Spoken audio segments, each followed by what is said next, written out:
Chemical kinetics में जितना भी हम लोगों का मेंस के अप टू द सिलेबस था वो वाली सारी चीज़ें हम लोगों ने देखो कंप्लीट कर ली हैं।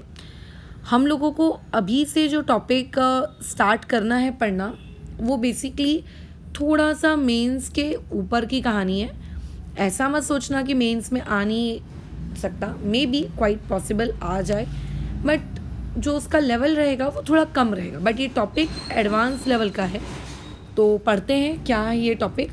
हम लोग बेसिकली फर्स्ट ऑर्डर रिएक्शंस में जो कॉम्प्लिकेशंस आते हैं उन कॉम्प्लिकेशंस को पढ़ रहे हैं। ठीक है, अभी तुम सब जानते हो ज़ीरो ऑर्डर का मतलब क्या होता है, फर्स्ट ऑर्डर का मतलब क्या होता है, सेकेंड ऑर्डर का मतलब क्या होता है। बट हम लोग स्पेसिफिकली फर्स्ट ऑर्डर रिएक्शन को पढ़ते वक्त क्या क्या कॉम्प्लिकेशंस आते हैं उनकी स्टडी कर रहे हैं। ठीक है, जिसमें से आज का जो हमारा पहला टॉपिक है वो है पैरेलल रिएक्शन की स्टडी करना। खैर तुम लोगों ने मोल कंसेप्ट में भी पैरेलल रिएक्शन, सीक्वेंशियल रिएक्शन इसके बारे में बातचीत की हुई है, तो उसको थोड़ा सा रिवाइज करके रखना। ठीक है, वहाँ की पैरेलल रिएक्शन, इस वाले क्वेश्चन, इस टॉपिक के पैरेलल रिएक्शन के क्वेश्चन किस तरीके से एक दूसरे से डिफरेंट है, इस बारे में बातचीत करके रखना। ठीक है, चलो आगे बढ़ते हैं। तो देखो, सबसे पहले पैरेलल रिएक्शंस होते क्या हैं इसका आपको मीनिंग पता होना चाहिए। ख़त्म बात। तो हम लोग क्या करते हैं, जब हमने मोल कंसेप्ट पढ़ना शुरू किया था उस मोल कंसेप्ट के ज़माने में हम लोगों ने कुछ टॉपिक्स पढ़े होंगे, है ना, मोल एनालिसिस वगैरह वगैरह, जो भी उन टॉपिक्स पे थोड़ी सी बातचीत करते हैं। जैसे मान लेते हैं, कंसिडर करिए कि आपके पास कोई एक रिएक्टेंट है, एरो दिया हुआ है और वहाँ पे लिखा है B+C। साफ साफ समझ में आ रहा है कि ये दोनों प्रोडक्ट्स हैं और after certain time T product form होगा, क्योंकि जब हम T=0 की बात कर रहे हैं, यानी कि जब जस्ट रिएक्शन शुरू हुई है उस वक्त तो कोई प्रोडक्ट नहीं हो सकता ना, कुछ समय बाद प्रोडक्ट बनना शुरू होगा। अब क्या बात हो रही है कि अगर इस तरीके से आपको एक रिएक्शन लिखकर दे दी जाए तो इस तरीके से लिखी हुई रिएक्शन का मतलब क्या होता है, हम इसको किस तरीके से रीड करते हैं। इसको हम इस तरीके से रीड करते हैं कि जो ये प्रोडक्ट है B, इस प्रोडक्ट B का जो रेट ऑफ फॉर्मेशन है, ठीक है, इस प्रोडक्ट का जो B के फॉर्म होने का जो रेट ऑफ फॉर्मेशन है, rate of formation of B, obvious है कि हम जानते हैं कि रेट डायरेक्टली प्रोपोर्शनल होता है दो चीज़ों के, एक K के और दूसरा कंसंट्रेशन के। तो ये किसी ना किसी K के डायरेक्टली प्रोपोर्शनल होगा। फिर इस C का रेट ऑफ फॉर्मेशन वो भी K के और साथ ही साथ में कंसंट्रेशन के डायरेक्टली प्रोपोर्शनल होगा। अच्छा, अब जो आप यहाँ पर यूज़ करोगे K, वो दोनों के लिए ही क्या होने वाला है, आपका सेम होने वाला है। ठीक है, दोनों के लिए वो क्या होने वाला है, सेम। मतलब B जिस रेट से बन रहा है और C जिस रेट से बन रहा है, उसके लिए जो हम K यूज़ करेंगे वो K हम लोगों का क्या रहेगा, सेम। ये है हम लोगों की रिएक्शन नॉर्मल जो आप अभी तक पढ़ते आ रहे हैं। बट जब हम पैरेलल रिएक्शन की बात करते हैं तो देखो, पैरेलल रिएक्शन का मतलब क्या होता है, A से B बनेगा, कोई डाउट नहीं है। इसी A से आप लोगों का C भी बनेगा, कोई डाउट नहीं है, जैसा कि ऊपर में बन रहा है। तो दोनों तो सेम ही चीज़ें है ना। ऊपर वाली रिएक्शन भी तो यही कह रही है जो नीचे वाली रिएक्शन कह रही है कि A से B बन रहा है, A से C बन रहा है। तो ऊपर के लिखे हुए तरीके में और नीचे के लिखे हुए तरीके में क्या डिफरेंस है? डिफरेंस ये है कि ऊपर वाली रिएक्शन में A से जो B बन रहा है उसका जो B के बनने का जो रेट है वो डायरेक्टली प्रोपोर्शनल है किसी कांस्टेंट K1 पे, और A से जो C बन रहा है उसके बनने का जो रेट है वो डायरेक्टली प्रोपोर्शनल है एक दूसरे कांस्टेंट, बोलो किस पर, K2 पर। यानी कि इस बार प्रोडक्ट के फॉर्म होने के जो रेट है वो अलग अलग कांस्टेंट्स पे डिपेंड करते हैं। तो भले ही दो प्रोडक्ट रहे, हो सकता है 3 प्रोडक्ट भी बने, बट 4 प्रोडक्ट बने, कितने भी प्रोडक्ट बने, बट हर प्रोडक्ट के बनने के लिए जो K है वो K कैसा है, अलग है। तो आप उस रिएक्शन को क्या कहोगे, पैरेलल रिएक्शन कहोगे। अगर रिएक्टेंट मोर देन 1 प्रोडक्ट बनाता है तो कई लोगों को लगता है कि मोर देन 1 प्रोडक्ट बनाने को ही बस आप पैरेलल कहोगे, तो मोर देन 1 प्रोडक्ट तो ऊपर वाले केस में भी बन रहे हैं ना, बट वो पैरेलल रिएक्शन नहीं है। ठीक है, पैरेलल रिएक्शन आप किसको कहोगे, जिसमें आपका क्या हो रहा है, मोर देन वन प्रोडक्ट क्या हो रहा है वहाँ पे फॉर्म हो रहा है, ठीक है, विथ डिफरेंट रेट।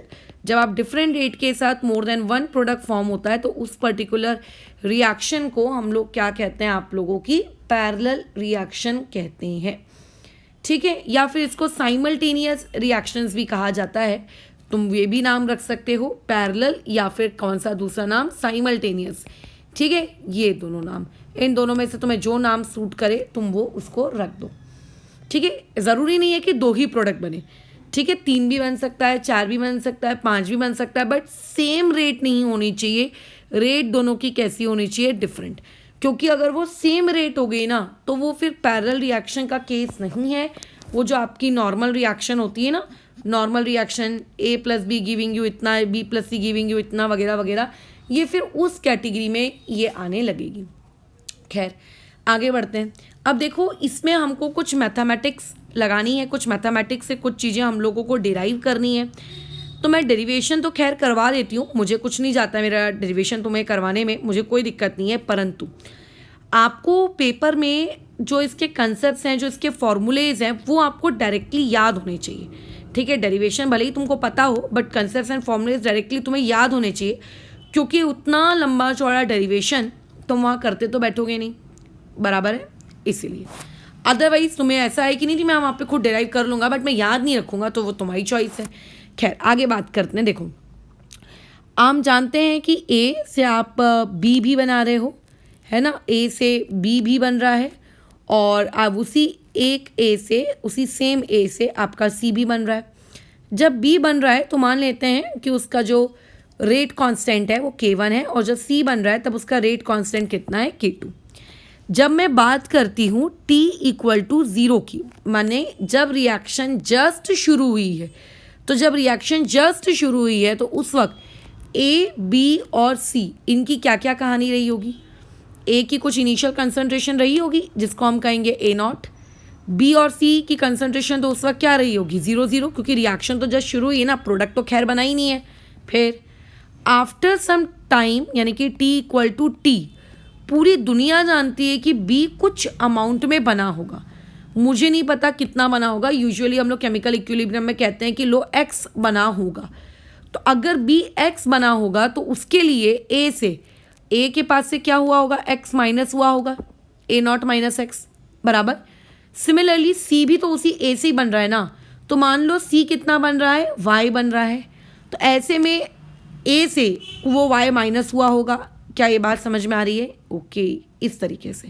क्या ये एक्सप्रेशन जैसा हम केमिकल इक्विलिब्रियम में लिखते थे क्या वैसे ही लिखा गया है? बिल्कुल ये वैसे ही लिखा गया है। खैर अब ये हो गया स्टेप नंबर 1।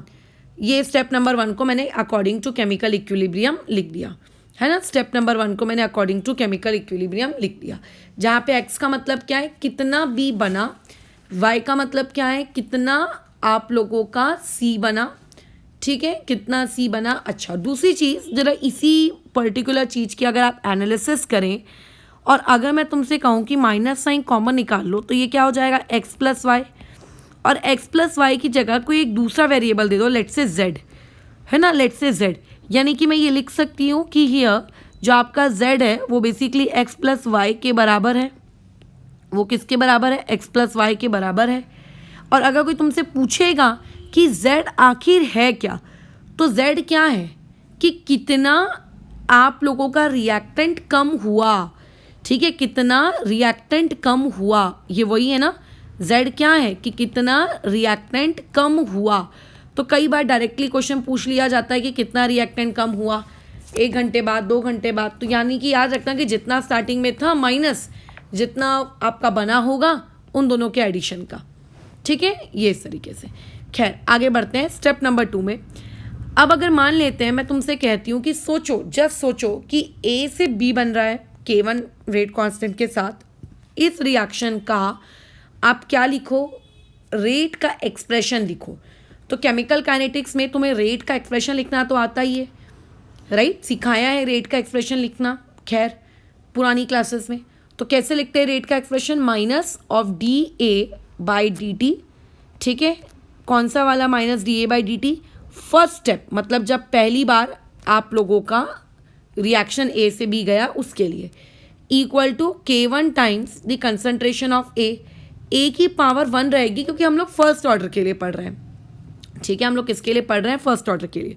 ये मैंने रिएक्शन किसके टर्म्स में लिखी? आप लोगों के रेट ऑफ कंजम्पशन ऑफ ए के टर्म्स में लिखी। सिमिलरली इक्वल टू डाल के मैं ये भी तो लिख सकती हूँ, प्लस आप लोगों का dB/dt फॉर्मेशन के रिस्पेक्ट में, है ना, बी के फॉर्मेशन के रिस्पेक्ट में ये भी तो लिखा जा सकता है। अच्छा, बी के नीचे 1 लगाने की ज़रूरत नहीं है, क्योंकि बी तो एक ही है ना। ए के पास 1 लगाने की ज़रूरत इसलिए पड़ी क्योंकि ए 2 बार है। अच्छा, सिमिलरली जब रिएक्शन ए से सी बना रहा होगा, तो ए से जब सी बन रहा होगा तो उस वक्त माइनस ऑफ dA/dt हम लिख सकते हैं। अगेन सी को बनाने के लिए भी ए कुछ ना कुछ अपनी कुर्बानी दे रहा होगा, तो यहाँ पे second equal to K2 times the concentration of A, और इसको हम लोग रेट ऑफ फॉर्मेशन किसके टर्म्स में लिख देते हैं? सी के टर्म्स में लिख देते हैं, यानी कि dC/dt के टर्म्स में लिख देते हैं। ठीक है, क्या कहानी क्लियर है? अच्छा, अभी फिलहाल dB/dt और dC/dt को भूल जाओ, मैं कुछ और बताना चाह रही हूँ। उस dB/dt या dC/dt पे हम बाद में आएंगे। खैर, अगर तुम इन दोनों रिएक्शंस को ऐड कर दो, क्यों ऐड कर रहे हो? क्योंकि तुम्हें ए का अलग अलग स्टेप के लिए क्या रेट है ये नहीं पता लगाना है। तुम्हें ए का कंप्लीट एज अ होल, मतलब ए से बी जा रहे हैं तो ए का कंजम्पशन रेट क्या है, ए से सी जा रहे हैं तो उसका कंजम्पशन रेट क्या है, उस पर बात नहीं करनी है। जैसे ये जो माइनस dA/dt 1 लिखा मैंने, ये क्या लिखा? ये rate of consumption of A, ठीक है, for A to B, for reaction A to B, ये इसके लिए रेट ऑफ कंजम्पशन लिखा है। ये माइनस dA/dt 2 ये क्या है? ये रेट ऑफ कंजम्पशन ऑफ ए है, ठीक है, फॉर रिएक्शन ए टू सी, ये इसके लिए है। बट ना तो मुझे रेट ऑफ कंजम्पशन ए से बी के लिए चाहिए, ना तो मुझे रेट ऑफ कंजम्पशन ए से सी के लिए चाहिए। मुझे तो पूरी की पूरी रिएक्शन को होने में कितना नेट कंजम्पशन हुआ, मुझे इस पर बात करनी है। नेट कंजम्पशन कितना हुआ, तो इन दोनों को ऐड करेंगे। तो जब इसको ऐड करेंगे तो इसको ऐसा लिख सकते हैं, माइनस ऑफ dA/dt, ठीक है, नेट, मतलब 1 और 2 दोनों को ऐड करके उसको मैंने क्या लिख दिया? नेट, कि ओवरऑल कितना हुआ। और वैसे ही राइट हैंड साइड को भी अगर मैं ऐड करूं तो कंसंट्रेशन ऑफ ए कॉमन निकाला जा सकता है, और आप लोगों के पास ब्रैकेट में क्या बचेगा? K1 प्लस K2 बचेगा। यानी कि अगर पैरेलल रिएक्शन का जो ओवरऑल रेट होता है, ठीक है, रिएक्टेंट का जो ओवरऑल रेट होता है, ओवरऑल नेट का मतलब होता है ओवरऑल, जो ओवरऑल होता है वो किसके बराबर होता है? K1 plus K2 times the concentration of A. तो ए की कंसंट्रेशन तो खैर ठीक है, K1 प्लस K2 को पता है क्या लिखा जा सकता है? K इफेक्टिव, K इक्विवेलेंट, जो तुम्हें अच्छा लगता है वो वर्ड लिख सकते हो। इसके बराबर होता है ओवरऑल रिएक्शन का, बोलिए क्या? रेट। इसके बराबर होता है ओवरऑल रिएक्शन का रेट। मतलब ओवरऑल रिएक्शन के रेट को लिखने में आपको सिर्फ K1 नहीं लिखना है, आपको सिर्फ K2 नहीं लिखना है, आपको K1 प्लस K2, अगर 3 स्टेप में रिएक्शन हो रही है, 3 प्रोडक्ट बन रहे हैं, तो K1 plus K2 plus K3, तीनों को इंक्लूड करना है। ठीक है, तीनों को आपको वहाँ पे क्या करना है? इंक्लूड करना है। डन, ये कहानी थी। ठीक है, ये कहानी थी, ये इस तरीके से निकालते हैं। अब यहाँ से बस एक फॉर्मूला याद रखना कि किसी भी पैरेलल रिएक्शन के लिए जो K इफेक्टिव होता है वो किसके बराबर होता है? K1 प्लस K2 प्लस 3 अगर है तो K3 plus dot dot dot dot, अगर n तक है तो जितने भी K है उन सभी के एडिशन के बराबर करोगे तो आपको वहाँ से क्या मिल जाएगा? आप लोगों के K इफेक्टिव की वैल्यू मिल जाएगी। ये तुम लोगों का अभी आज की क्लास का एक नेक्स्ट कंसेप्ट। ठीक है, ये छोटे छोटे कंसेप्ट से, इन्हीं छोटे छोटे कंसेप्ट से आपसे फॉर्मूले मतलब क्वेश्चन पूछ लिए जाते हैं। एक ए से 3 रिएक्शन दे रही है, पूछ लेगा बताइए इसका K इफेक्टिव क्या है, मेंस वगैरह में अगर सवाल पूछना हो तो ये इसी तरीके से सवाल बनेंगे। आपको पता होना चाहिए कि अच्छा K इफेक्टिव का मतलब क्या होता है, निकालते कैसे हैं वगैरह वगैरह, तो ही आप इसको बना पाओगे। खैर, अब ये जो फॉर्मूला है, इसी फॉर्मूले से हम बहुत ही बेहतरीन चीज़ करेंगे। कैसे? देखो, हम लोगों को ये बात तो अच्छे से पता है, हम लोगों ने इससे पहले वाली क्लासेस में ये चीज़ पढ़ के रखी है कि जो फर्स्ट ऑर्डर रिएक्शंस होती हैं, फर्स्ट ऑर्डर रिएक्शन के लिए अगर मैं K का T½ के साथ रिलेशनशिप ढूंढूं तो क्या होता है रिलेशनशिप? यही होता है, तुम जानते हो ना, ये चीज़ हम लोगों ने इससे पहले डिराइव की हुई है, बिल्कुल, है ना। अच्छा, तो अब एक काम करो, आपको अगर मैं कहूँ, क्योंकि ऊपर जो मैंने रिएक्शन लिखी है उसमें सिर्फ 2 ही K है, एक है K1, एक है K2, बराबर K1 प्लस K2। अब एक काम करते हैं, इस रिएक्शन को अगर मैं T½ के टर्म्स में रिप्लेस करूँ तो इसको T½ के टर्म्स में कैसे रिप्लेस करेंगे? 0.693 अपॉन में क्या आ जाएगा बताओ, टी हाफ। किसका टी हाफ? दो इफेक्टिव मतलब ए से बी और ए से सी दोनों प्रोसेस करने में कितना टी हाफ लग रहा है, ठीक है, दोनों प्रोसेसेस के लिए कितना टी हाफ लग रहा है। सिमिलरली इसको क्या लिख सकते हो, 0.693 अपॉन में ये टी हाफ, लेकिन ये टी हाफ किसका?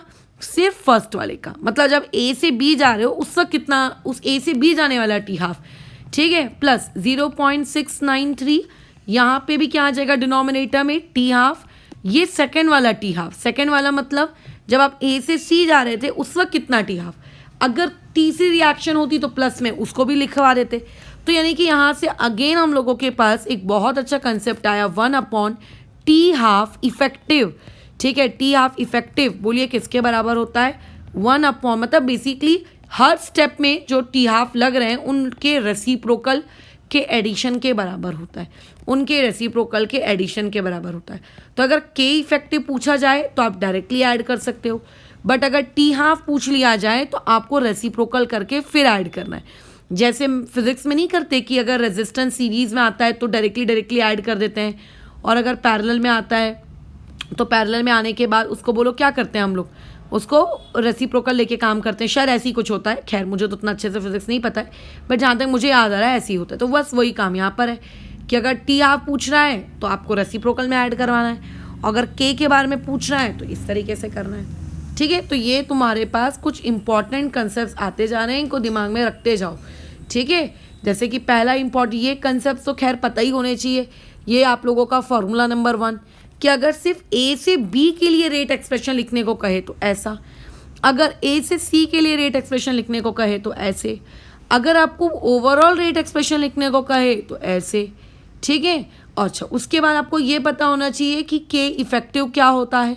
फिर आपको अगर टी हाफ के टर्म्स में बोला जाए तो आपको पता होना चाहिए कि ये चीज़ कैसे कर रहे हैं जा रही है ना, ये इस तरीके से बराबर। खैर चलिए आगे बढ़ते हैं। एक चीज़ तुम लोगों को शायद और याद होगी, एक चीज़ तुम्हें शायद और याद होगी, बोलो क्या, कि जो फर्स्ट ऑर्डर रिएक्शन होती है हम लोग जानते हैं कि अगर आप लोगों के पास कोई फर्स्ट ऑर्डर रिएक्शन है तो फर्स्ट ऑर्डर रिएक्शन का जो इंटीग्रेटेड रेट एक्सप्रेशन होता है ना, जो इंटीग्रेटेड रेट एक्सप्रेशन होता है, वो इंटीग्रेटेड रेट एक्सप्रेशन जो है आप लोगों का वो क्या होता है बताओ, वो होता है AT is equals to A0 e raise to the power minus of KT, यही होता है इंटीग्रेटेड रेट एक्सप्रेशन, बिल्कुल। तो अगर मुझे ये इंटीग्रेटेड रेट एक्सप्रेशन पूरी की पूरी रिएक्शन का चाहिए, नेट रिएक्शन का चाहिए, किसी उसकी फर्स्ट स्टेप का नहीं, उसके सेकेंड रिएक्शन का नहीं, पूरी ओवरऑल रिएक्शन का, ए से बी ए से सी पूरा मिला के, तो क्या यही इंटीग्रेटेड रेट एक्सप्रेशन यूज़ करेंगे हम लोग? क्या नहीं, तब वहाँ पे चेंज आ जाता है। क्या चेंज आता है? ठीक है, for parallel reaction, for first order parallel reaction, ये जो मैंने ऊपर आप लोगों को इंटीग्रेटेड रेट एक्सप्रेशन लिख कर दिया, ये एक फर्स्ट ऑर्डर रिएक्शन के लिए। बट अब हमारी रिएक्शन सिर्फ फर्स्ट ऑर्डर नहीं है, अब हमारी रिएक्शन फर्स्ट ऑर्डर के साथ साथ पैरेलल भी है। तो ऐसे केस में यही एक्सप्रेशन क्या बन जाता है? AT, कौन सा वाला AT? नेट, मतलब जितनी भी रिएक्शन हो रही होंगी पैरेलली उन सभी का, ठीक है, equal to A0 initial concentration reactant की e raise to the power minus of K। अब देखो, जब हम लोग नॉर्मल फर्स्ट ऑर्डर रिएक्शन की बात करते थे तो वहाँ पे एकमात्र K होता था, उसी को आप लिख देते थे।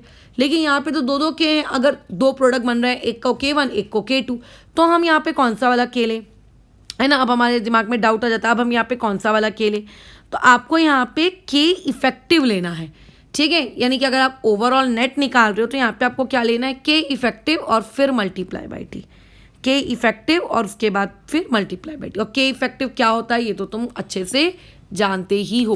तो अगर इंटीग्रेटेड रेट एक्सप्रेशन की बात की जाए एक फर्स्ट ऑर्डर पैरेलल रिएक्शन की, तो फर्स्ट ऑर्डर रिएक्शन और फर्स्ट ऑर्डर पैरेलल रिएक्शन के इंटीग्रेटेड रेट एक्सप्रेशन में सिर्फ इतना सा अंतर होता है कि अगर आप ओवरऑल रिएक्शन लिख रहे हो तो वहाँ पे जो आप K लिखोगे वो भी आपका कैसा होना चाहिए? ओवरऑल वाला ही होना चाहिए, जिसको हम कहेंगे K इफेक्टिव, जिसको हम लोग क्या कहेंगे? K effective. डन, ये पता चल गया। अच्छा, अब देखो इस पर्टिकुलर एक्सप्रेशन को ऑब्जर्व करो। इस पर्टिकुलर एक्सप्रेशन से ये हम लोग समझ सकते हैं कि जो कंसंट्रेशन है किसकी? A की, वो डायरेक्टली डिपेंड कर रही है E raise to the power minus आपके टी पर, ठीक है, E raise to the power किस पे, माइनस टी पर। ये बात तो समझ में आती है। इसका मतलब कल को यदि अगर हम ग्राफ बनाने के लिए गए, जैसे कि मान लेते हैं ये आप लोगों का वाई एक्सिस, ये मान के चलते हैं आप लोगों ने बना लिया कौन सी axis, X axis. Y axis पे आपने रख लिया किसको, कंसंट्रेशन को, ठीक है। एक्स एक्सिस पे आपने रख लिया किसको, टाइम को। तो इसका जो कर्व है वो कर्व आप लोगों को कैसा मिलेगा, वो जो कर्व है आप लोगों को एक्सपोनेंशियल है ना, और वो भी एक्सपोनेंशियल में माइनस है, मतलब डीके हो रहा है वहाँ पे, एक्सपोनेंशियली डीके हो रहा है। तो डीके वाले कर्व एक्सपोनेंशियली कैसे होते हैं, ये इस तरीके से होते हैं, ये ऐसा मिलेगा, ठीक है। जहाँ पे ये जो कर्व है ये किसके लिए बनाया गया है, ये रिएक्टेंट का कर्व है, ये ऐसे दिखेगा। तो फर्स्ट ऑर्डर पैरेलल रिएक्शंस के लिए कंसंट्रेशन वर्सेस टाइम का कर्व कैसा दिखेगा, कुछ इस तरीके का दिखेगा। खैर अभी आगे बढ़ते हैं। तो अब देखो, आपको अगर किसी भी टाइम पर एक ही कंसंट्रेशन पूछी जाए, किसी भी टाइम पर एक ही कंसंट्रेशन, तो क्या इस फॉर्मूला नंबर 6 से किसी भी टाइम पर आप एक ही कंसंट्रेशन निकाल लोगे क्या किसी भी टाइम पर आप इस एक ही कंसंट्रेशन इस फॉर्मूला नंबर 6 से निकाल लोगे क्या? बिल्कुल निकाल लेंगे। बट रिएक्शन में क्या सिर्फ ए ही है क्या? नहीं, रिएक्शन में तो प्रोडक्ट भी है, बी भी है, सी भी है, और हो सकता है कभी कभी डी भी आ जाए। तो अगर किसी भी टाइम इंटरवल पर तुमको उस बी का या तुमको उस सी का यानी कि प्रोडक्ट का कंसंट्रेशन पूछ लिया, तब क्या करोगे कि बताइए अभी आज से 2 घंटे बाद एक फर्स्ट ऑर्डर पैरेलल रिएक्शन के लिए बी कितना बना होगा, है ना, या फिर सी कितना बना होगा, इस तरीके का क्वेश्चन, ठीक है, इस तरीके का क्वेश्चन। तो अब हमारा जो नेक्स्ट टॉपिक है वो हम लोगों को इसी फर्स्ट ऑर्डर पैरेलल रिएक्शन में क्या पढ़ना है कि आफ्टर सम टाइम, अब वो टाइम कुछ भी हो सकता है, वो क्वेश्चन के अकॉर्डिंग देखो वेरी करेगा, ठीक है। After some time T concentration of product की कंसंट्रेशन कितनी होगी, ये अगर आपको कैलकुलेट करनी है तो आप कैसे कैलकुलेट करोगे? खैर पहले मैं तुमको फॉर्मूलेज लिखवा देती हूँ, फिर उसके बाद मैं एक को डिराइव करके बता देती हूँ साइमल्टेनियसली, मतलब नॉट साइमल्टेनियसली, सिमिलरली आप वैसा डिराइव भी कर सकते हो। बट मैं तो देखो सजेस्ट करूंगी कि डेरिवेशन के पार्ट को याद रखने लायक एज सच कुछ है नहीं। जिनकी मैथ्स अच्छी है उन लोगों को तो कोई तकलीफ नहीं है, पर जिनकी मैथ्स अच्छी नहीं है कम से कम उनको फॉर्मूले तो ज़रूर याद रखने चाहिए। खैर अगर मान लेते हैं आफ्टर सम टाइम टी मुझे बी की कंसंट्रेशन पता करनी है कि मेरे पास बी कितना है ना। अब ये तो नहीं बोल सकते कि बी कितना बचा, क्योंकि बी तो प्रोडक्ट है ना, वो तो फॉर्म हो रहा है। तो आफ्टर टाइम टी मेरे पास बी कितना है, अगर मुझे ये पता करना है तो इसको पता करने का बहुत ही आसान तरीका होता है। बताओ बी का रेट कांस्टेंट क्या था? बी का रेट कांस्टेंट था K1 divided by K effective. अब K इफेक्टिव तो समझते हो ना क्या होता है, अभी अभी ऊपर बताया, बिल्कुल। फिर लिखना है A नॉट मतलब रिएक्टेंट की इनिशियल कंसंट्रेशन, फिर bracket 1 minus e raise to the power minus of K effective into में T। ये वो फॉर्मूला है जिस फॉर्मूले से आप किसी भी समय के बाद बी की कितनी कंसंट्रेशन आपके पास है आप ये कैलकुलेट कर सकते हो। सिमिलरली अगर मान लेते हैं मुझे सी, ये भी मान लेते हैं मेरे पास एक प्रोडक्ट बन रहा है, क्योंकि पैरेलल रिएक्शन में मोर देन 1 प्रोडक्ट बनने चाहिए, ठीक है। इकलौता एक प्रोडक्ट बनेगा तो उसको पैरेलल रिएक्शन नहीं कहेंगे, मोर देन 1 प्रोडक्ट। तो ये बोलो कितना होगा, K1 की जगह सी का रेट कांस्टेंट जो कि कितना है K2। डिनोमिनेटर में तो देखो K इफेक्टिव वैसे का वैसे ही रहेगा, A नॉट वैसे का वैसे ही रहेगा, ये 1 minus e raise to the power minus of K effective multiply by T। ये आ गई कहानी आपकी। ये इस तरीके से काम करना पड़ता है, ठीक है, ये इस तरीके से काम आप लोगों को करना है। अच्छा, जहाँ पे ये जो क्वांटिटी लिखी है ये क्वांटिटी क्या है, जरा सोचोगे एक बार के लिए, अपने दिमाग पे जोर डालोगे कि जो आप बाजू में एक्सप्रेशन लिख रहे हो यार ये एक्सप्रेशन क्या है, एक बार सोचो क्या है ये एक्सप्रेशन। अब देखो अगर मैं इस एक्सप्रेशन का पोस्टमार्टम करूं, थोड़ा रफ में करते हैं इस एक्सप्रेशन का पोस्टमार्टम, आप जरा ब्रैकेट ओपन करिए तो क्या हो जाएगा, A not minus A not e raise to the power minus of K effective into T, यही होगा बिल्कुल। A नॉट मतलब इनिशियली स्टार्टिंग में कितना था, है ना, A नॉट का मतलब कितना है, स्टार्टिंग में कितना था, यही होता है A नॉट का मतलब, बिल्कुल। माइनस ये जो एक्सप्रेशन लिखा है A not E raise to the power minus of K effective into T, ये क्या है? मैंने देखो अभी अभी तुमको बताया था इंटीग्रेटेड रेट एक्सप्रेशन, ये ए टी है ना, ए टी है। मतलब आफ्टर टाइम टी ए की कंसंट्रेशन कितनी होगी, ठीक है, आफ्टर टाइम टी उसकी कंसंट्रेशन कितनी होगी। यानी कि मैं इस ए टी को ये लिख सकती हूँ कि ये ए टी और कोई नहीं बल्कि कितनी कंसंट्रेशन है, ठीक है। जैसे मान लेते हैं तुम्हारे पास स्टार्टिंग में 100 रुपये थे, और अगर मैं पूछूंगी अब तुम्हारे पास कितने हैं, तो तुम बोलोगे लेट से 80 रुपये, तो ये 80 रुपये है, ठीक है। अब कितना है, ये वो वाली चीज़ है, अब कितना है। अब सुनो, अगर मैं स्टार्टिंग में कितना था वर्सेस माइनस कर दूं अब कितना है, तो जो भी क्वांटिटी मुझे इन दोनों को माइनस करके ऑब्टेन हो रही है वो क्या, किस चीज़ को रिजेंबल कर रही है? वो इस चीज़ को रिजेंबल कर रही है कि कितना गया। क्या ये बात समझ में आ रही हो? किस चीज़ को रिजेंबल कर रही है? वो इस चीज़ को रिजेंबल कर रही है कि कितना गया, बराबर। वो किस चीज़ को रिजेंबल कर रही है? कितना गया। और कितना गया वाली चीज़ को हम लोगों ने रिएक्शन की स्टार्टिंग में ही बोल दिया था कि हम किस सिंबल से इंडिकेट करेंगे, जेड सिंबल से इंडिकेट करेंगे, है ना, बताया था मैंने स्टार्टिंग में। यानी कि ये जो एक्सप्रेशन है, ये जो एक्सप्रेशन आपने यहाँ लिखा है, क्या इस एक्सप्रेशन को ऐसा लिखा जा सकता है K1 अपॉन में K effective multiply bye Z, जहाँ पे मैंने बताया है कि स्टार्टिंग में Z क्या है, लिखा जा सकता है, बिल्कुल लिखा जा सकता है। वैसे इसको क्या लिखा जा सकता है, K2 अपॉन में K effective multiply bye Z, जहाँ पे Z का मतलब क्या है भाई, ये आपको बस पता होना चाहिए। Z का मतलब मैं ऑलरेडी स्टार्टिंग की क्लास में बता चुकी हूँ, it is x plus y, है ना। आज की क्लास के स्टार्टिंग के लेक्चर में ही मैंने बताया कि it is x plus y. तो इमेजिन करिए कई लोग फॉर्मूले रट्टा मार के बैठे हैं, उन्होंने पढ़ के रखा है कि अगर आफ्टर सम टाइम टी अगर आपको बी की कंसंट्रेशन कैलकुलेट करनी है तो ये K1 upon K effective A not 1 minus e raise to the power वगैरह वगैरह, ये इतना बड़ा एक्सप्रेशन उन्होंने रट्टा मार के रखा है। मान लेते हैं उनको ए नॉट ही नहीं दिया, फिर ऐसे में हमें क्या लगेगा, हम लोगों को यही लगेगा कि अरे यार करके जब हम लोगों को ये चीज़ दी ही नहीं है तो अब हम कैलकुलेट कैसे करें। तो ऐसे में आपको वो पता होना चाहिए कि वो जो बाजू में इतना भीम का ही एक्सप्रेशन लिखा हुआ है, वो भीम का ही एक्सप्रेशन क्या है, कैसे डिराइव हुआ है। वो तो वैसे देखो हमारा कोई इतना इंपॉर्टेंट मेजर कंसर्न नहीं है, वो इसीलिए नहीं है क्योंकि डेरिवेशन आप कर रहे हो दैट इज मैथ्स, वो जो डेरिवेशन आप कर रहे हो दैट इज मैथ्स।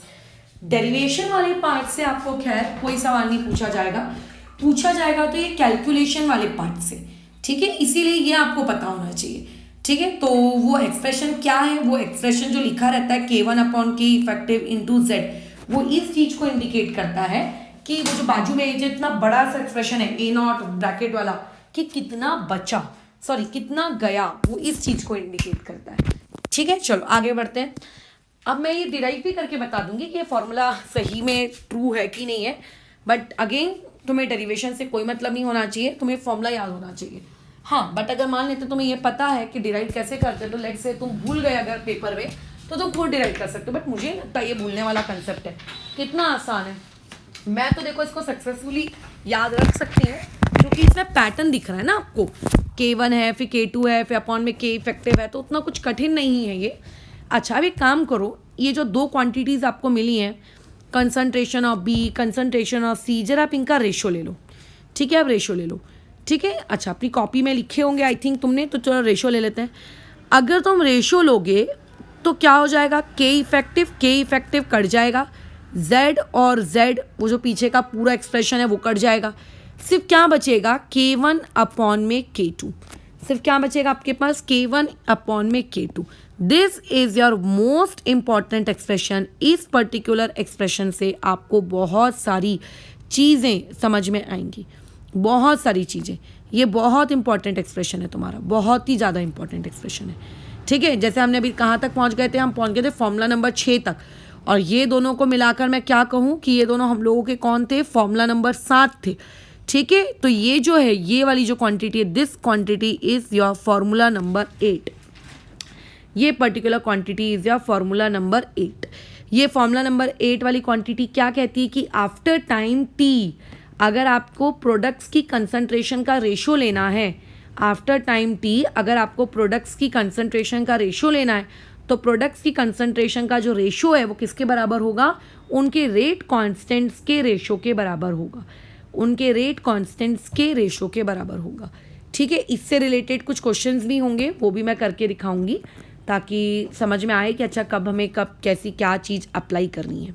खैर ठीक है, चलो अब एक बार तुम्हारी मन की शांति के लिए मैं डिराइव करके दिखा देती हूँ कि किस तरीके से वो कंसंट्रेशन ऑफ बी का, वो भीम का ही विशाल का ही फॉर्मूला पैदा हुआ।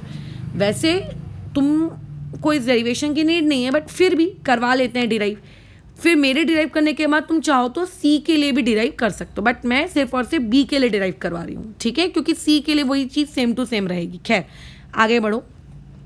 हम लोगों ने जब क्लास अभी स्टार्ट हुई थी स्टार्टिंग में, तो जब एक रिएक्शन ए से बी जा रही है with some rate constant K1 है ना, और फिर वही ए आप लोगों का सी भी बना रहा है फिर सम रेट कांस्टेंट K2, तो इस ए के लिए एक्सप्रेशन लिखा था। बोलो क्या एक्सप्रेशन लिखा था इस ए के लिए? इस ए के लिए हमने अभी एक्सप्रेशन लिखा था माइनस ऑफ dA/dt 1 वाले का is equals to K1 times the concentration of A. जहाँ पे जो हम लिखते हैं ना कंसंट्रेशन ऑफ ए, ये बेसिकली A/T होता है, A0 नहीं होता, ध्यान रखना। ठीक है, और इक्वल टू मैंने बताऊँ वहाँ पे क्या लिखवाया था आपको? मैंने लिखवाया था dB/dt, ये लिखवाया था, हाँ लिखवाया था। अब आप इस पूरे एक्सप्रेशन में से इन दोनों को कंसिडर करिए, आप इन दोनों को कंसिडर करिए। अगर आप इन दोनों को कंसिडर करते हो तो यहाँ से आपके पास dB/dt क्या आ रहा है? K1 times the concentration of A आ रहा है, जहाँ पे ए मतलब क्या होता है? ए मतलब इज AT। अच्छा, अब इस AT को क्या मैं रिप्लेस कर सकती हूँ A0 के टर्म्स में? बिल्कुल, हमने इंटीग्रेटेड एक्सप्रेशन क्या होता है AT का ये पढ़ा है। क्या होता है? ये होता है A0 times of e⁻⁻ minus of K effective multiply bye T। ये इंटीग्रेटेड रेट एक्सप्रेशन पढ़ा है। तो यहाँ से मेरे पास dB/dt की आ गई एक्सप्रेशन। अब क्या करूँ मैं इसमें? बस अलग अलग कर लो वेरिएबल सेपरेट कर लो। अगर वेरिएबल सेपरेट कर लूँगी और इंटीग्रेटिंग लिमिट्स डाल दूँगी तो dB का इंटीग्रेशन करना है जब रिएक्शन जस्ट शुरू हुई थी। ठीक है, यानी कि जब आप लोगों के पास टाइम बराबर क्या था? जब आपके पास टाइम बराबर 0 था। एक मिनट, दूसरी तरफ इंटीग्रेशन वाली वैल्यूज़ लिखने हैं। खैर इधर में डॉट में dt आ जाएगा। हाँ, टाइम एक बार 0 रखेंगे। जब टाइम 0 था तो उस वक्त बताओ बी की कंसंट्रेशन क्या थी? क्योंकि बी तो एक प्रोडक्ट है। जब टाइम 0 था तो प्रोडक्ट कैसे बना होगा? उस वक्त तो प्रोडक्ट भी 0 रहा होगा, है ना। अच्छा, उसके बाद सम टाइम टी, कुछ समय बाद बी की भी कुछ कंसंट्रेशन हो गई होगी। भैया मुझे नहीं पता कितनी हो गई होगी, लेट इट बी BT हो गई होगी, या फिर इतना लिख देते से B हो गई होगी। तो अब ऐसे केस में अगर मैं इंटीग्रेट करूँ तो तुम तो जानते हो ये बेसिक सा फॉर्मूला है कि इंटीग्रेशन ऑफ dx क्या होता है? x होता है। तो वैसे ही यहाँ पर अगर कोई मुझसे ये पूछेगा कि इंटीग्रेशन ऑफ dB क्या होगा, तो मैं कहूँगी इंटीग्रेशन ऑफ dB B होगा, जहाँ पे हम लिमिट्स पुट करेंगे 0 से लेकर कहाँ तक? आप लोगों के BT तक लिमिट्स पुट करेंगे। फिर K1 और A0 तो क्योंकि कांस्टेंट है वो वैसे के वैसे ही रह गए आपके। ठीक है, अब हमको इंटीग्रेट करना है किसको? e⁻⁻x के फंक्शन को। तो तुम तो जानते ही हो कि इंटीग्रेशन ऑफ e⁻⁻x, बोलिए क्या होता है e⁻⁻x का इंटीग्रेशन? ये अगर अच्छा e⁻x का इंटीग्रेशन क्या होता है? e⁻x का इंटीग्रेशन e⁻x ही होता है, बट यहाँ पे x क्या है हमारा? t। ठीक है, इसीलिए कह रही हूँ ये मैथ्स है, ये केमिस्ट्री नहीं है। बट इसके आगे k इफेक्टिव लगा है। जैसे मान लो कल को तुम्हें इसको इंटीग्रेट करना है e⁻2x को, लेट से अगर तुम्हें इंटीग्रेट करना है तो इसको e⁻2x ना लिख दोगे सिर्फ, उसके आगे क्योंकि 2 लिखा हुआ है तो उस 2 से कुछ ना कुछ तो फर्क पड़ेगा ना भाई। क्या फ़र्क पड़ेगा? वो 2 ऐसे डिवाइड में आ जाएगा। ठीक है, तो वैसे ही यहाँ पर अगर मुझे इंटीग्रेट करना है तो क्या हो जाएगा? e⁻⁻k effective into t। ये वैसे का वैसे ही रहेगा, नो डाउट। ठीक है, उसमें कोई मुझे शक नहीं है, लेकिन अपॉन में माइनस में क्या आ जाएगा? अपॉन में -k इफेक्टिव भी आ जाएगा। ये आ गया। और खैर उसके बाद फिर हमें लिमिट्स भी पुट करनी है। इसकी लिमिट्स पुट होंगी 0 से लेकर t तक। अब बड़ी ही सावधानी से देखो, मैं तुम्हें लिमिट्स पुट करके बताती हूँ। पहले मैं अगर लेफ्ट हैंड साइड में लिमिट पुट करूँगी तो खैर वो तो आ जाएगा कंसंट्रेशन ऑफ BT, ख़त्म। K1 और A0 आपका वैसे का वैसी, माइनस साइन इवन मैंने इस K1 को दे दिया, अपॉन में के इफेक्टिव भी मैंने इसके लिख दिया, है ना। अब लिमिट्स पुट करते हैं, तो चलो लिमिट्स पुट करें।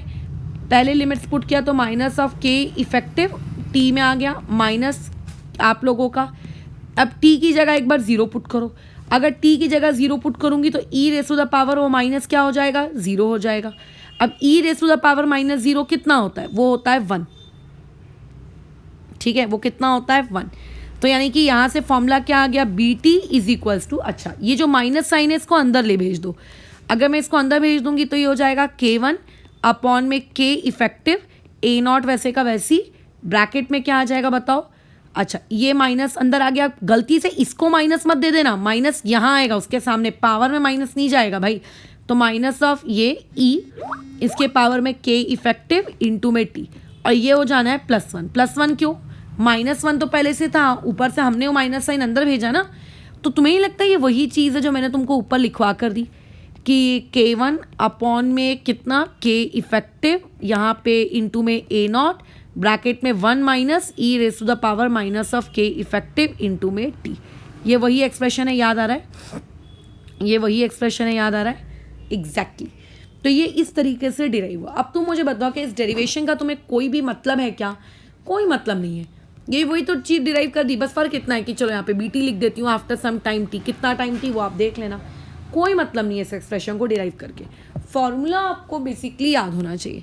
तो अगर सिमिलरली तुम ए से लेके सी तक का एक्सप्रेशन लोगे, और सिमिलरली अगर तुम मान लेते हैं सी टी कितना होता है ये डिराइव करने में इंटरेस्टेड हो, तो तुम सी टी कितना होता है तुम ये भी बता सकते हो। क्या हो जाएगा वो, K2 अपॉन में के इफेक्टिव इंटू में ए नॉट, और यहाँ आ जाएगा 1 minus e raise to the power minus of K effective multiply by T, ये चीज़ आ जाएगी, ये क्वांटिटी आपको मिल गई, ठीक है, डन।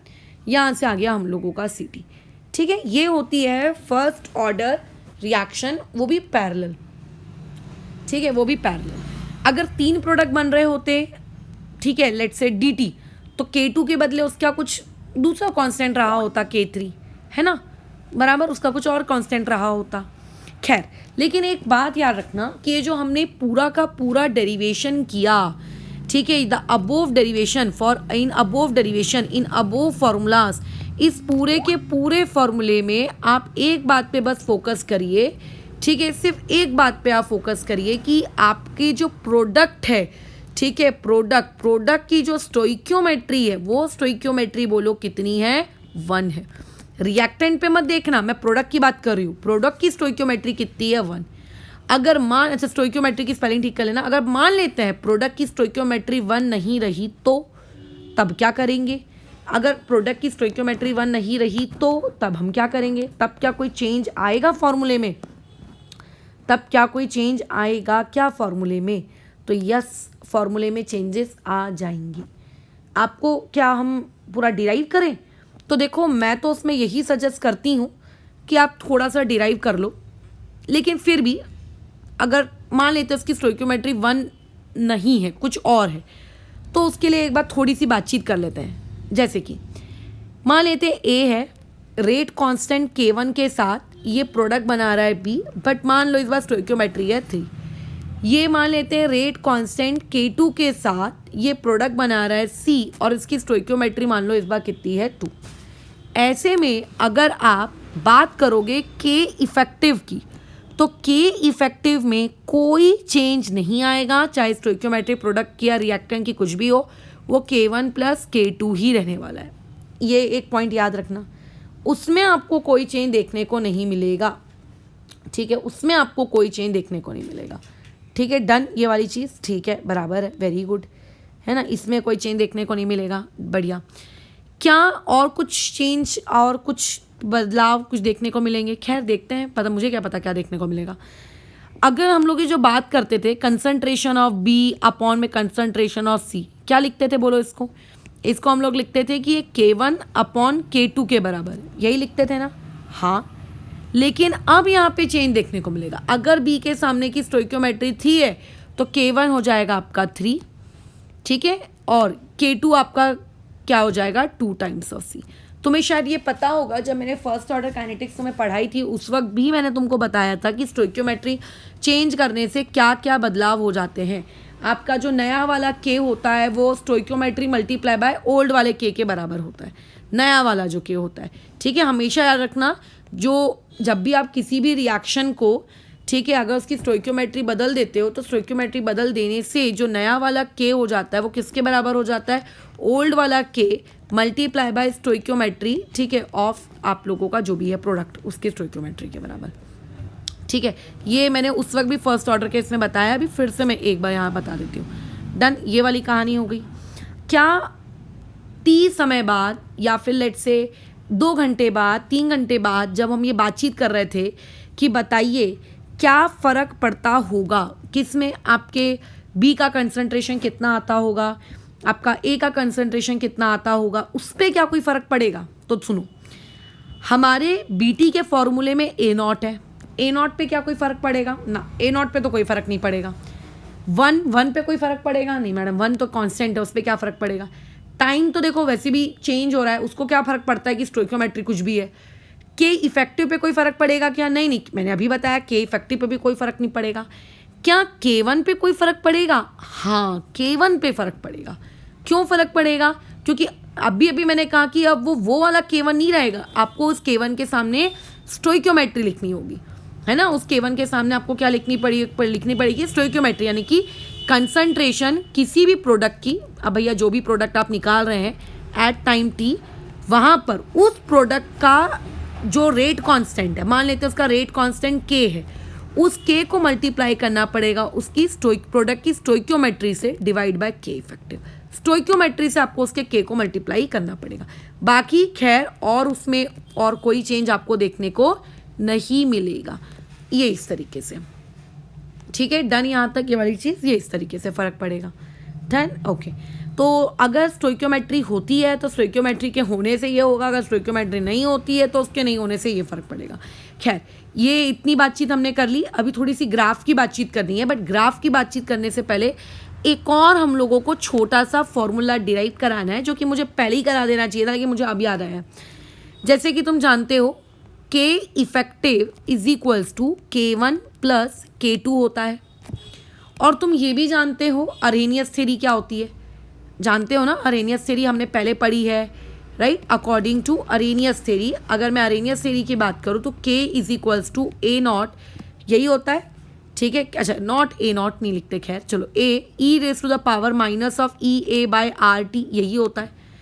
इस K की वैल्यू को मैं यहाँ पुट करना चाह रही हूँ।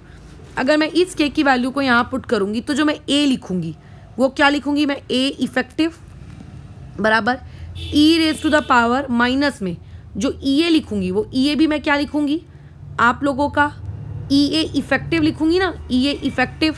तो यहाँ आ जाएगा ई ए कौन सा वाला इफेक्टिव अपॉन में आर को तो खैर कोई फ़र्क नहीं पड़ता और टी को भी कोई फ़र्क नहीं पड़ता, क्योंकि ए इफेक्टिव तो हम वहाँ लिखेंगे नहीं, वहाँ पे हम लोग फिर क्या लिखेंगे आप लोगों का A1।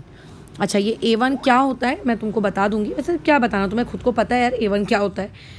A का मतलब क्या होता है कि आफ्टर दैट टाइम इंटरवल वहाँ पे कंसंट्रेशन कितनी है, यही होता है ना, कि उस 1 घंटे बाद, 2 घंटे बाद, 3 घंटे बाद, जो भी क्वेश्चन में टाइम इंटरवल दिया है, उस टाइम इंटरवल बाद आप लोगों की कंसंट्रेशन कितनी है। तो वो A1 मतलब पहली वाली रिएक्शन के लिए AT क्या रहा होगा उस समय के बाद, वो ये पूछ रहा है। फिर E raise to the power minus of E A effective की जगह देखो हम लोगों को अब यहाँ पे कौन सा वाला वर्ड इंट्रोड्यूस करना पड़ेगा, 1 अपॉन में क्या आ जाएगा आर टी प्लस K2 की जगह क्या आ जाएगा A2, ठीक है। E raise to the power minus of E A यहाँ पर 2 अपॉन में आर टी, ठीक है। क्या ये चीज़ क्लियर है? ओके। इसमें देखो कुछ कॉमन निकाल के कुछ वगैरह वगैरह कुछ करने का हमको मिल रहा है क्या? बिल्कुल। तो यहाँ पर क्या सा है, ये जो आपका राइट हैंड साइड है, यहाँ पर आप मैथमेटिक्स लगा सकते हो, ठीक है। आप यहाँ पे क्या कर सकते हो, मैथमेटिक्स अप्लाई कर सकते हो। जो होता है ना आप लोगों के मैथ्स में चीज़ों को ऐड करने का या फिर सब्ट्रैक्ट करने का जो तरीका, ठीक है, सीरीज़ में जिस तरीके से आप ऐड करते हो या सीरीज़ में आप किस तरीके से सब्ट्रैक्ट करते हो, वो वाला कंसेप्ट बेसिकली आप यहाँ लगा सकते हो।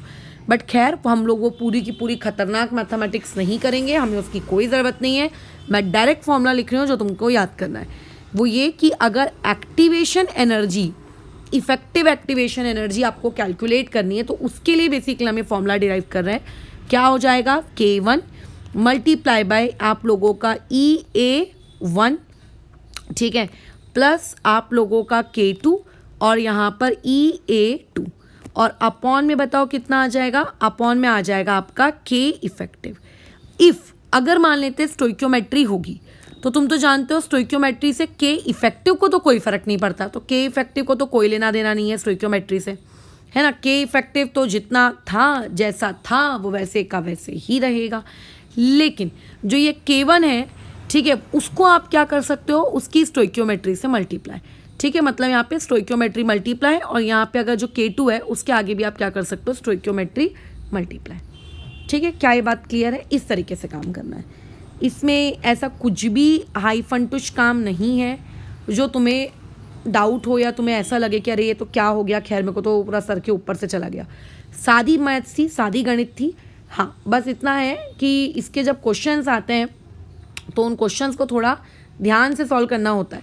क्वेश्चंस में आपको कभी भी ये काम करने में आपको दिक्कत नहीं आएगी कि आपको आइडेंटिफाई नहीं करते बन रहा है कि ये पैरेलल रिएक्शन है कि ये पैरेलल रिएक्शन नहीं है। आसानी से समझ में आता है। इस तरीके का अगर एरो दिए है तो ये पैरेलल रिएक्शन है ना, वो समझने में दिक्कत नहीं होगी, बट इसको अप्लाई करने में थोड़ा सा तकलीफ होती है। खैर, इसका ग्राफ बना लेते हैं, फिर इस चीज़ को क्वेश्चंस में सीखेंगे, क्वेश्चंस वाइज। तो देखो, तुमसे मैंने कंसंट्रेशन ऑफ बी का फॉर्मूला लिखवाया। अब तुम तो जानते हो कि बी तो समय के साथ साथ बनेगा क्योंकि वो तो प्रोडक्ट है। तो चलिए, मैंने प्रोडक्ट का कर्व बनाया। अब देखो यहाँ पे क्योंकि दो प्रोडक्ट्स बन रहे हैं, एक बनेगा बी और एक बनेगा सी। क्या दोनों इक्वल अमाउंट में बनेंगे? नहीं, दोनों के K1 K2 अलग हैं, तो दोनों का जो ग्राफ है वो भी अलग अलग आएगा। मान के चलते हैं कि आपको जो बी वाला कर्व है वो ऐसा है। देखो, कर्व ऐसा आएगा, ये तो पहले आपको कंफर्म होना चाहिए, क्योंकि प्रोडक्ट बन रहा है ना, तो उसका कर्व तो ऐसे ही आएगा। मान लेते हैं ये बी प्रोडक्ट का कर्व है, और मान के चलते हैं किसी को सी प्रोडक्ट का कर्व बनाना है, तो सी वाले प्रोडक्ट का भी जो कर्व है वो भी देखो ऐसा ही आएगा, है ना। कर्व में तो कोई कर्व का तो नेचर तो चेंज नहीं होगा, परंतु इस कर्व से एक बहुत इंपॉर्टेंट कंक्लूजन निकाला जा सकता है कि बी वाली जो प्रोडक्ट बन रहा है उसका जो रेट कांस्टेंट था वो कितना था, K1 रेट कांस्टेंट से बन रहा था, और जो सी वाला था वो K2 रेट कांस्टेंट से बन रहा था।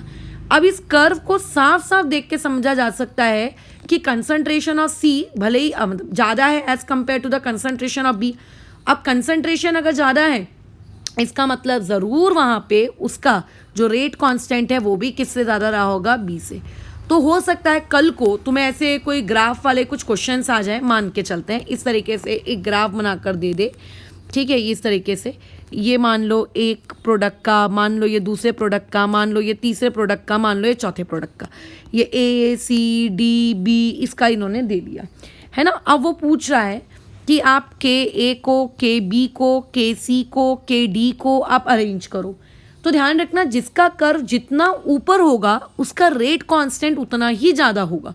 तो सबसे ज़्यादा किसका होगा, के ए का, सबसे कम किसका होगा, के बी का, और इस तरीके से ये हम लोगों का करेक्ट आंसर ये है, ठीक है। तो ये जो कर्व है ये इसीलिए बताया गया ताकि तुम इस तरीके के क्वेश्चंस को क्या कर सको, अटेम्प्ट कर सको, अगर ग्राफिकल आता है तो, ठीक है।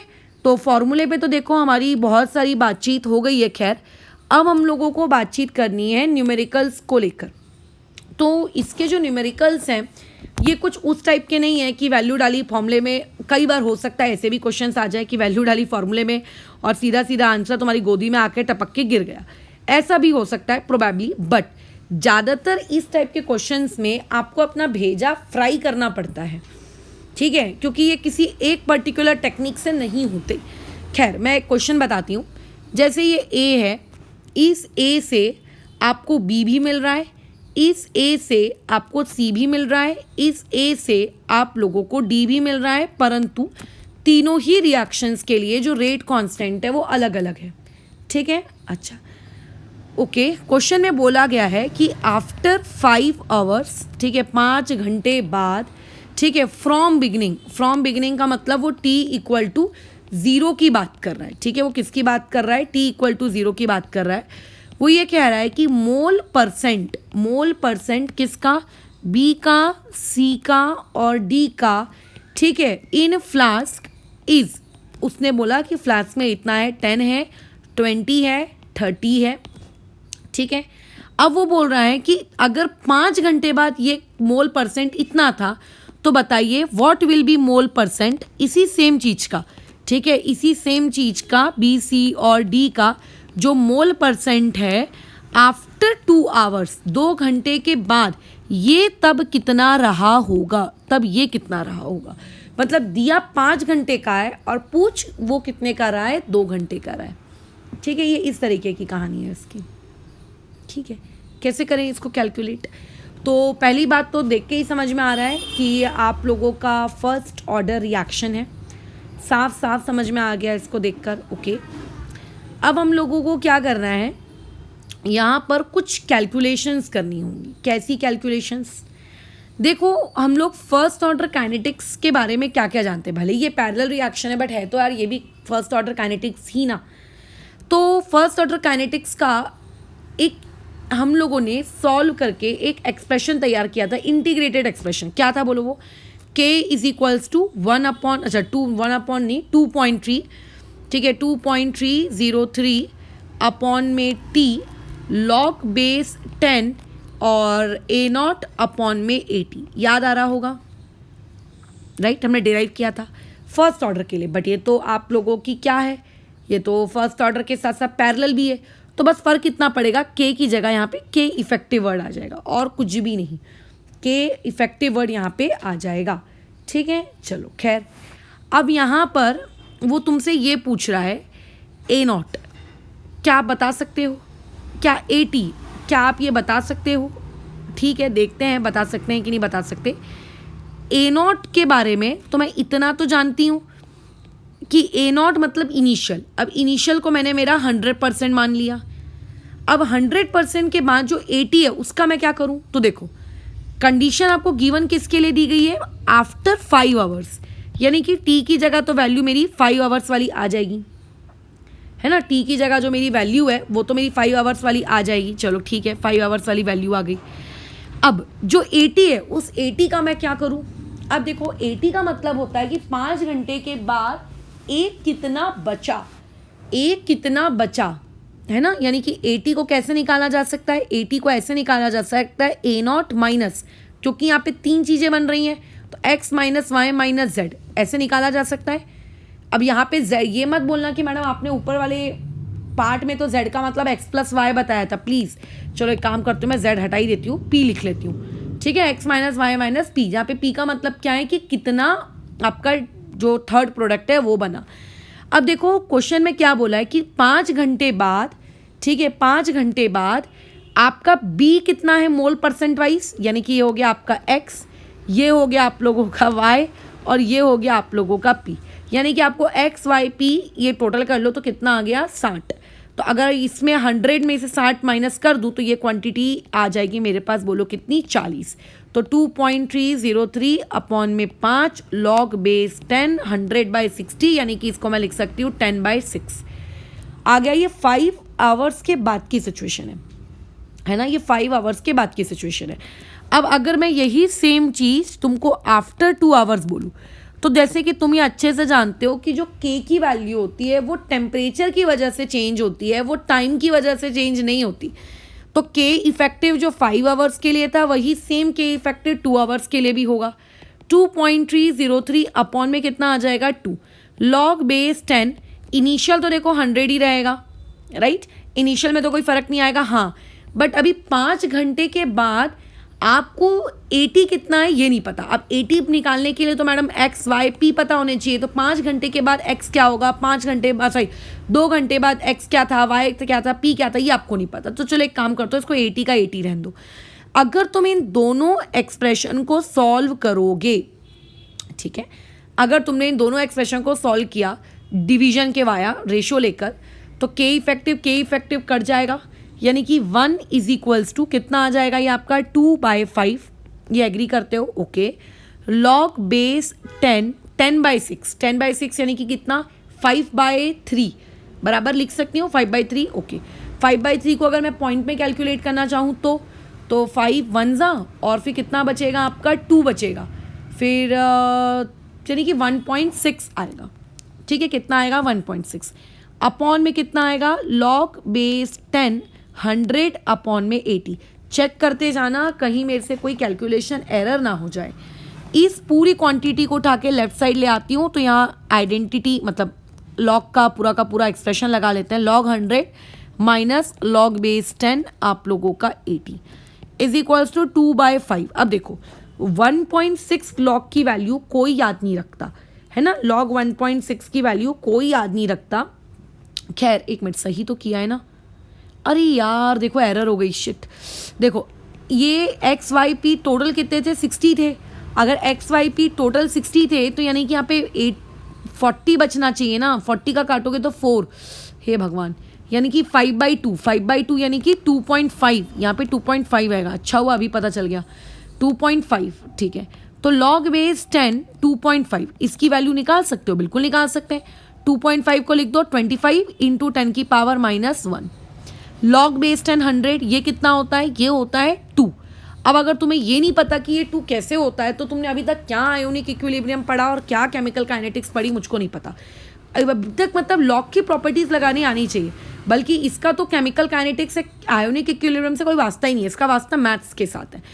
माइनस में लॉग बेस 10 यहाँ पे 80 इक्वल टू 2/5, ठीक है 2/5, तो ये मैंने लिख दिया 2/5 मल्टीप्लाई। अब देखो इसमें मैं लॉग की प्रॉपर्टी लगा रही हूँ तो ये अगेन लॉग कितना है 25 है।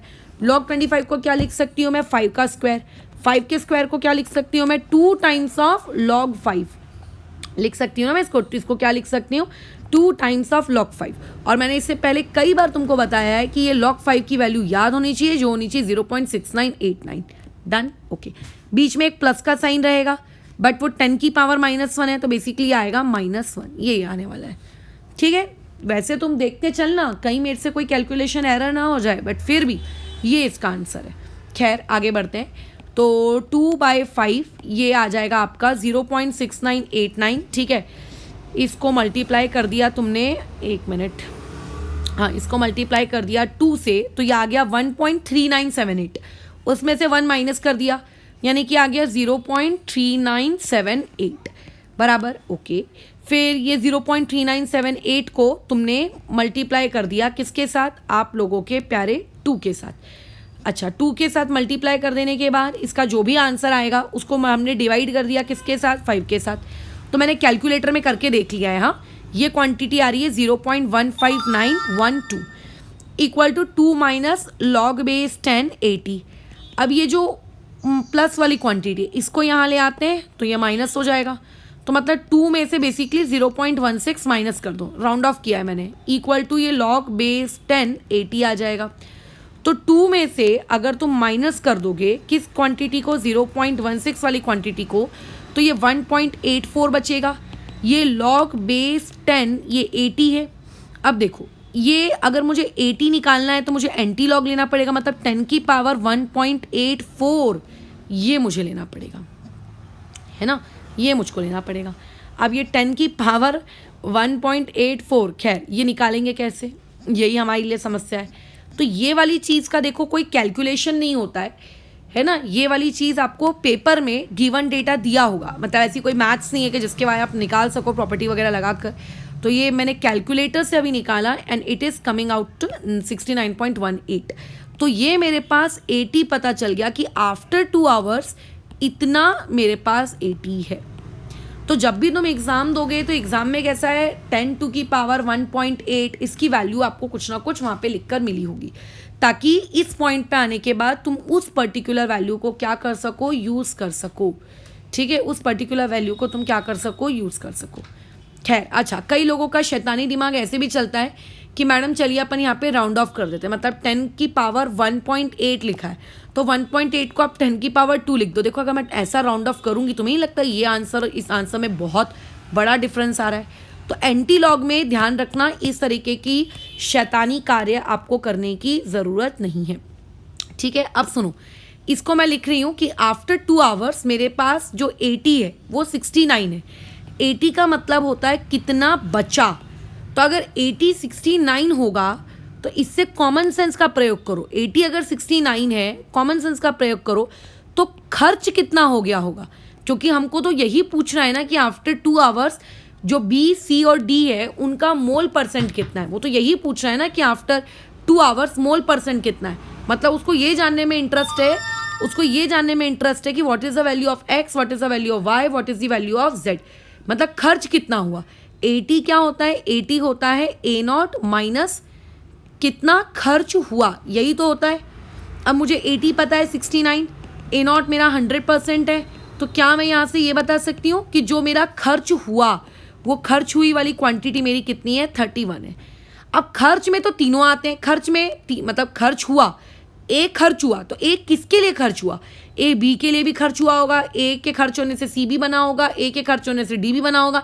मतलब बी सी डी टोटल जो बने होंगे उनका बनना कितना परसेंट है, टोटल 31% बने हैं वो। अब उसमें बी कितना परसेंट है, उसमें सी कितना परसेंट है, उसमें डी कितना परसेंट है, अब ये तुम कैसे बताओगे। तो इसको बताने के लिए तुम्हें अपने गिवन डेटा को थोड़ा सा ऑब्जर्व करना पड़ेगा। गिवन डेटा में देखो, जो इन्फॉर्मेशन बी के बारे में दी थी, जो इन्फॉर्मेशन सी के बारे में दी थी, जो इन्फॉर्मेशन डी के बारे में दी थी, इनके बीच में रेशो कैसा चल रहा था, 1:2:3 का। मतलब बी 10 है, सी 20 है, डी 30 है, समझो 1:2:3 का मतलब। ठीक है, इसका मतलब मैं ये लिख सकती हूँ कि 1x नॉट 1x, मतलब तीनों का जो रेशो है 1:2:3 का रेशो, जो कि किसके बराबर होगा, 1 2 3 5 6 6 times of Q is equals to 31%। Basic maths, तो यहाँ से Q की वैल्यू कितनी आ गई, 31/6, 31/6 यानी कि 5 पॉइंट समथिंग, 5.1 के आसपास ये Q की वैल्यू आ गई। तो अगर कोई पूछेगा कि B कितना है, तो मैं बोलूँगी B is 1 times of Q, यानी कि B कितना है, 5.1% है। C कितना है, वो 2 के रेशो में था, 2 के रेशो में था, यानी कि 2 × 5.1 यानी कि कितना, 10.2%। ठीक है, और अगर कोई तुमसे ये पूछेगा कि D कितना है, तो वो 3 टाइम्स ऑफ Q, कर लो उसको, 3 × 5.1 यानी कि 0.3 और ये 15, ख़त्म। ठीक है, इस तरीके से काम करना है। तो यही होता है, इसमें थोड़े लेंदी क्वेश्चंस होते हैं ये। इसमें आपको गिवन डेटा वगैरह क्या दिया है उसके अकॉर्डिंग थोड़ी भारी भरकम कैलकुलेशंस करनी पड़ती हैं, और उन भारी भरकम कैलकुलेशंस के बाद ही आपका आंसर आता है, ऐसे नहीं आता। तो जब आप ये भारी भरकम कैलकुलेशंस करोगे उसके बाद आपका आंसर आएगा, तब होगा खैर काम कंप्लीट आप लोगों का। जैसे अभी मैं इसमें और क्वेश्चंस नहीं करा रही हूँ क्योंकि टाइम भी काफ़ी ज़्यादा हो गया है, तो इसको अभी फ़िलहाल हम इस एक क्वेश्चन को करके रोकते हैं। जब हम लोग आगे और पढ़ लेंगे ना, मतलब अपोजिंग रिएक्शंस, रिवर्सिबल रिएक्शंस, ये भी हमको पढ़ना है। ठीक है, हम लोगों को कंसिक्यूटिव रिएक्शंस भी पढ़नी है। ठीक है, तो जब ये हम लोग दोनों टाइप की रिएक्शंस और पढ़ लेंगे, तब मैं पैरेलल रिएक्शंस के बाद में तीनों रिएक्शंस के मिलाकर बचे कुछ क्वेश्चंस तुम्हें और करवा दूंगी। ठीक है, ताकि तुमको पता होना चाहिए कि यहाँ करके इस टाइप के क्वेश्चन आए तो इस तरीके से टैकल करना है। खैर, मेंस में आने में इनकी प्रोबेबिलिटी बहुत कम है, बट फिर भी हमें पढ़ना तो पड़ेगा। तो इस चीज़ को अभी यहाँ रोकते हैं, इसके और क्वेश्चंस करेंगे, बट कब, जब हम लोगों का ये जो बाकी के 2 छोटी छोटी रिएक्शंस है उनको भी हम कंप्लीट कर लें तब। ठीक है।